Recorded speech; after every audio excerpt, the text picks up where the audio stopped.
Some battles aren't fought with fists or words but with quiet defiance, unwavering presence, and the refusal to be erased. When Ryan stepped into that pool, he wasn't just swimming, he was making a statement, but not everyone was ready to accept it.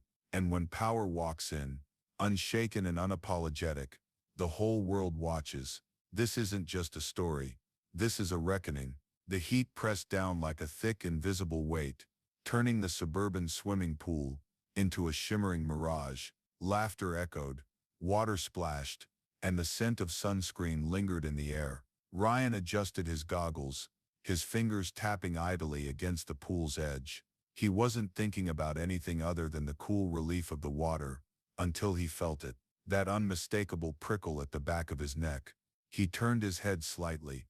An older woman, maybe late 60s, perched on a lounge chair beneath a massive sun hat, her gaze locked onto him like a hawk watching prey, her lips pressed into a thin line, her fingers gripping the armrest. He knew that look, not curiosity, not concern, something else. Ryan exhaled, shaking it off. He had lived in enough neighborhoods to recognize silent scrutiny when he saw it. Still, he wasn't about to let a stranger ruin his day. He pushed off the edge, gliding through the water, letting the cool silence swallow him whole. But when he surfaced, she was still watching, and worse, now she was whispering. A second woman leaned in, their eyes flicking toward him like he was some sort of anomaly. He tried to ignore it, tried to focus on the sound of kids playing, the sun warming his skin, the rhythm of his own breath. But then the inevitable came. "Excuse me," the voice was sharp, slicing through the thick summer air. Conversations around the pool, hushed, water lapped against the concrete. Ryan blinked against the sun, as the woman stood at the pool's edge, arms crossed. "Are you a resident here?" she asked, her tone already dripping with suspicion. Ryan sighed internally. He could answer 1,000 different ways, could tell her his address, could explain that he'd been coming here all summer, could ask why she assumed he didn't belong. But none of it would matter. He met her stare, his voice steady. "Yeah, I live right down the street." She didn't even hesitate. "Oh, where exactly?" And just like that, the heat felt suffocating, not from the sun, but from the weight of something much heavier.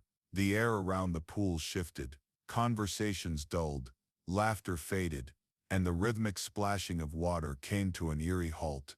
The lifeguard, a guy barely a few years older than Ryan, tense like he wanted to intervene, but he didn't. Nobody did. Ryan's grip on the pool's edge tightened. He had been here before, in different places, different scenarios, but the sting was always the same. His fingers clenched against the rough ledge, knuckles paling under the weight of the silence, pressing in from all sides. The woman at the edge of the pool didn't waver, her sun hat casting a shadow over her pinched expression. She wanted him to break, to stammer, to give her a reason to confirm whatever assumptions she had already made. "I live on Maplewood Drive," Ryan said, his voice even, steady, 2 blocks from here. The woman squinted, tilting her head, as if she could sift through the names and faces of every resident in her mind. Then she scoffed. "I don't think so." Her arms folded tighter. "I know this neighborhood. I know who belongs here." A few people shifted in their seats. A woman in a lounge chair adjusted her sunglasses. A father drying off his kid glanced up, then quickly looked away. Nobody spoke up. Nobody corrected her. Ryan forced a smile that didn't quite reach his eyes. "That's strange," he said, voice light, but his stomach twisted. "Because I've been living here for almost 3 years now." The woman inhaled sharply, as if she had caught him in a lie. "This pool is for residents only," she repeated, louder this time, letting the words linger in the humid summer. Something sharp and bitter coiled in Ryan's chest. Annoyance, frustration. No, something deeper, something heavier. "I just told you," he said, keeping his tone controlled. "I live here." But she wasn't listening. She never intended to. "Then prove it." The words cut through the heat, slicing deep. Ryan blinked, swallowing back the instinctive response, clawing at the back of his throat. Prove it. Like he had snuck in. Like he didn't belong. A few murmurs rippled through the bystanders, a couple at the far end of the pool exchanging uneasy glances. Still no one stepped in. He took a slow breath, not to calm down, but because he saw it for what it was. This wasn't about his address. It wasn't about rules. It was about something unspoken, but understood. She wasn't questioning where he lived. She was questioning his right to exist in this space at all. No, Ryan said, shaking his head. I don't have to prove anything to you. The woman's expression hardened, her mouth pressed into a firm line. Then I'm calling security. She reached into her oversized pool bag, fingers closing around her phone like a weapon. Ryan wasn't surprised. He should have been, but he wasn't. He already knew how this would play out. He had seen it before. He could walk away, but that meant letting her win. He could argue, but people like her never listened. He could stay. But then what? And then just as she raised the phone to her ear, a shadow moved in his peripheral vision, a presence strong and deliberate. His mother had arrived, and the woman, she wasn't ready, not even close. The tension around the pool had thickened, wrapping itself around the onlookers like an invisible force. No one spoke, but the weight of the moment pressed down on them, demanding their attention. The air smelled of chlorine and sunscreen, but underneath it there was something sharper, the scent of unease. Ryan didn't have to check his phone to know what was coming next. He could feel it, a shift in the air, the silent prelude to something unstoppable. Then it happened. The deep hum of an engine rolled in from the parking lot, smooth, controlled, carrying a presence that demanded to be noticed. Conversations halted, heads turned. A sleek black SUV eased to a stop just beyond the pool gate, its tinted windows hiding the figure inside. The tires made a crisp crunch against the pavement, and then the door opened. The sound of it shutting wasn't loud, but it cut through the air like a signal, like the first beat of a song that was about to change the tempo of the entire room. Ryan stood still. He didn't move, didn't speak. He didn't have to, because now all eyes were on the woman stepping out of the car. Cassandra Monroe. Governor Cassandra Monroe. She wasn't in a power suit today. No need for the perfectly tailored armor she wore to press conferences and debates. She had been working from home, dressed in crisp slacks and an effortlessly elegant blouse. Her sleeves rolled just enough to suggest ease, but not a lack of control. But power had never been about the clothes. It was in the way she moved, the way she carried herself with an unshakable presence, as if she had already won the conversation before it even started. The murmur spread like wildfire. People sat up straighter, a few whispered behind their hands, others just stared, eyes darting between Ryan and his mother, between the woman who had been so sure of herself just moments ago, and the one now approaching with deliberate, measured steps. Sharon's face drained of color. For the first time since this had started, she hesitated. Ryan caught the way her fingers adjusted the brim of her sun hat, a nervous twitch betraying the confidence she had clung to. She opened her mouth, but nothing came out. Cassandra reached the pool gate and stopped, scanning the area with a gaze so composed, so unreadable, it sent a ripple of discomfort through the crowd. She wasn't rushed. She wasn't angry. She didn't need to be. Then finally, her eyes settled on the woman who had been the loudest that afternoon. Is there a problem here? Sharon blinked rapidly. The smug certainty she had worn just minutes ago was gone, replaced by something else, something unsteady. She let out a nervous laugh, the kind that people use when they realize they've just walked straight into something much bigger than themselves. Ryan almost smirked. A minute ago, she had been so sure. Now she was scrambling. Cassandra's expression didn't change. She simply waited, silent, unmoved, letting the moment stretch, letting the discomfort grow, letting Sharon flail beneath the weight of her own undoing. Sharon coughed, a high, breathy sound. Oh no, no problem at all, just a little misunderstanding. Cassandra tilted her head slightly, studying her. A misunderstanding. Sharon nodded. Too quickly. Yes, I was just trying to ensure that you know the rules were being followed. Cassandra didn't blink, didn't waver. She didn't have to raise her voice to command the space. And what rule exactly was being broken? Sharon swallowed hard. Ryan watched as the realization sank in slow and merciless. There was no way out of this, not gracefully, at least. For the first time all afternoon, Sharon was speechless. Ryan didn't need to say a word. He simply stood there, arms loose at his sides, watching as the weight of the moment pressed down on Sharon. He wasn't angry anymore. This was better than anything he could have said. She looked around, desperate for backup, her eyes darting to the other pool-goers, the same ones who had been pretending not to watch. But now, when it mattered most, they weren't on her side. The lifeguard, who had hesitated earlier, stood with his arms crossed, making it clear he wasn't about to step in. The man who had vouched for Ryan raised an eyebrow, a silent challenge. Go ahead, keep digging. Sharon was alone. Cassandra let the silence stretch, unhurried, controlled. Then she tilted her head ever so slightly, her voice quiet but razor-sharp. My son tells me you asked him to prove he lives here. Sharon swallowed hard. I just wanted to be sure. Cassandra took a slow step forward, her heels clicking against the pavement like the countdown of a clock. Be sure of what, exactly?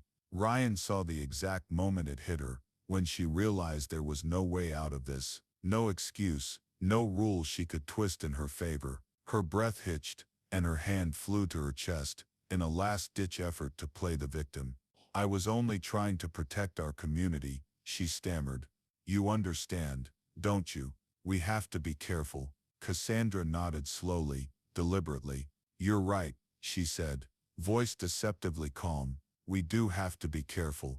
She paused, letting the words settle before continuing. Careful of people who think they have the right to decide who belongs and who doesn't. The tension in the air was thick enough to suffocate.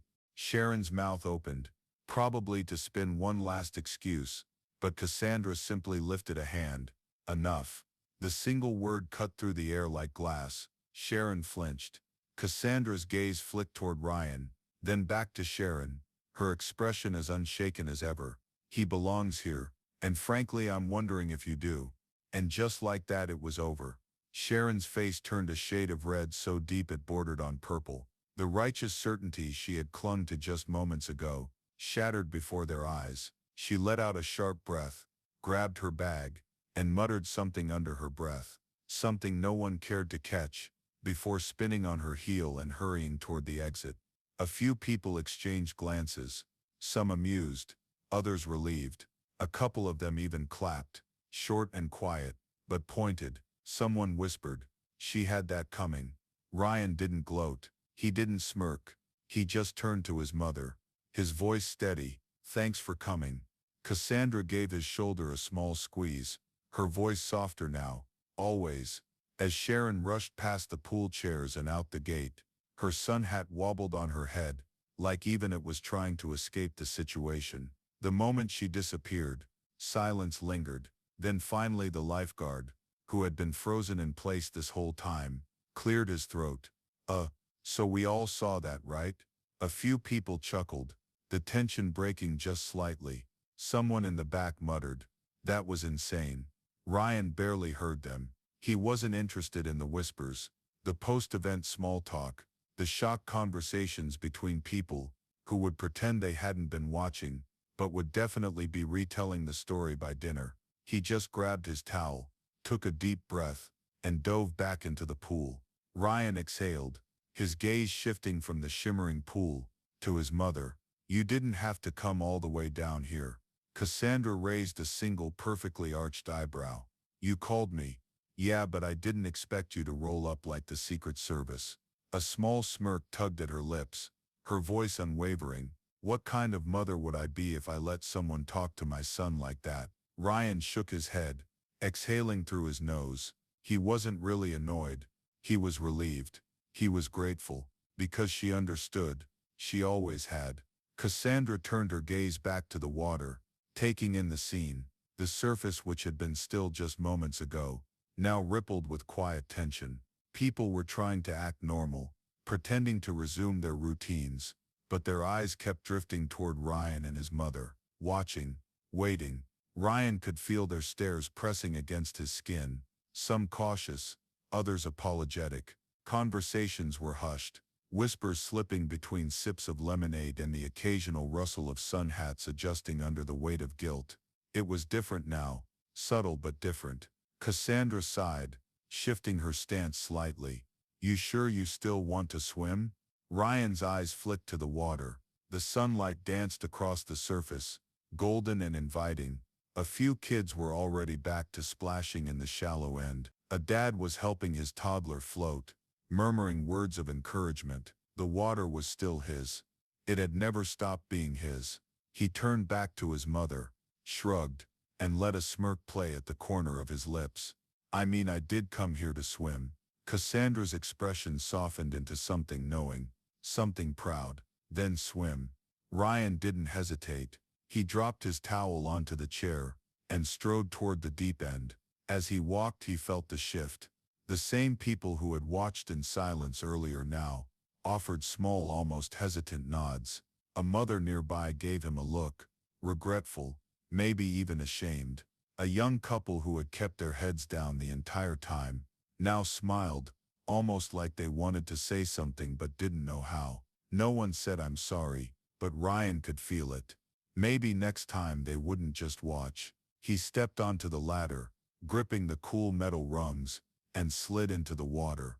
As the pool embraced him, the tension that had coiled around his chest finally loosened. The water was familiar, safe. Here, there were no voices, no stares, no questions about where he belonged. He took a deep breath and dove.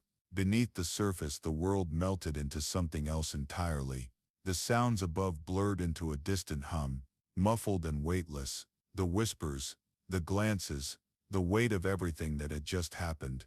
It all faded. For the first time all afternoon, Ryan felt weightless. He let himself float, arms outstretched, the cool water cradling him. Above, the sun flickered through the rippling surface, casting shifting beams of light across his skin.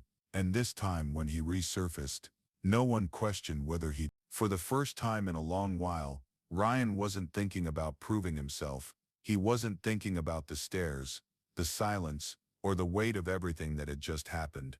He wasn't thinking about Sharon, the woman who had demanded answers she had no right to, or the people who had stood frozen, uncertain, unwilling to step in when it mattered most. He was just existing. The water around him felt different now. It wasn't just a pool anymore. It was a refuge. The way it moved, lapping gently against his skin, whispering against his ears, felt like reassurance, a quiet understanding. He let himself sink lower, allowing his head to dip just beneath the surface.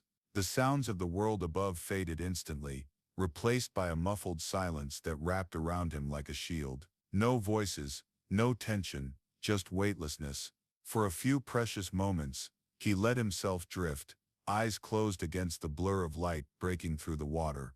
He wished he could stay here forever, where no one questioned his right to exist in a space that was already his. But he couldn't. With a slow exhale of bubbles, Ryan kicked back up to the surface. The moment he emerged, he felt the air shift around him. The pool deck was quieter now, but he could still feel the residual energy of what had happened moments ago. People were moving again, pretending to return to their routines, but their gazes kept flicking toward him. A woman in a red swimsuit whispered something to her friend, before looking away quickly when he met her eyes. A father adjusting his son's floaties gave him a small, almost apologetic nod. A young couple, who had stayed silent throughout the whole ordeal, smiled at him now, though they hadn't spoken a word in his defense earlier. No one said, "I'm sorry." No one admitted they should have done more, but Ryan could feel it. The unspoken understanding, the guilt, the subtle too late kind of support. Maybe next time they wouldn't just watch.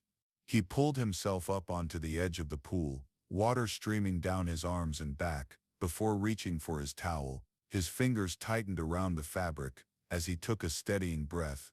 His mother was still sitting under the large umbrella, her posture relaxed, her expression unreadable behind her sunglasses. But Ryan knew her well enough to recognize what was beneath it. She was proud. She had always been proud. He walked over the pavement warm beneath his feet. "You staying long?" he asked, toweling off his hair. Cassandra smirked, pushing her sunglasses down just enough to meet his gaze. "You think I came all this way just to turn around?" Ryan huffed a quiet laugh, shaking his head.